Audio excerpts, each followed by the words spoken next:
বিষয়ে তো আমি বলবো না অরূপ বিশ্বাস সম্বন্ধে। আমি শুধু এইটুকুই বলবো যে অন প্রোটোকল যদি কোনো রাজ্যে যেমন গেছেন, আপনি বাইরের রাজ্যগুলোতে দেখেন সেখানকার মুখ্যমন্ত্রী এবং ক্রীড়ামন্ত্রী অবশ্যই থাকতে হয়, না থাকলে আপনারাই সমালোচনা করতেন যে মেসির মতন একজন পার্সোনালিটি আসলে ক্রীড়ামন্ত্রী মঞ্চে নেই কেন বা ক্রীড়ামন্ত্রী সেখানে নেই কেন। তো এখন কেউ বলছেন যে তিনি কাজ করেছেন, আমি মাঠে ছিলাম না, আমি জানিও না, দেখিও নি, বিকজ আমি আমার এই প্রোগ্রাম নিয়ে খুবই ব্যস্ত ছিলাম।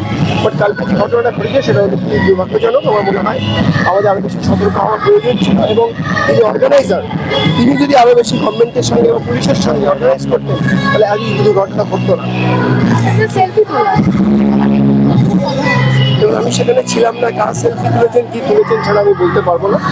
অর্গানাইজারই যদি করতেন যে কাউকে যাদের যাদের তিনি টিকিট বিক্রি করেছেন মাঠের মধ্যে তারাই গিয়ে সেলফি তুলতে গেছে, তার তো উচিত হয়নি মাঠের মধ্যে করা হয়েছে। গ্যালারিতে যারা ছিলেন তাদের করতে পারতেন, মাঠের মধ্যে তিনি অ্যালাউ করছেন কেন, তারা সেই প্রশ্ন তো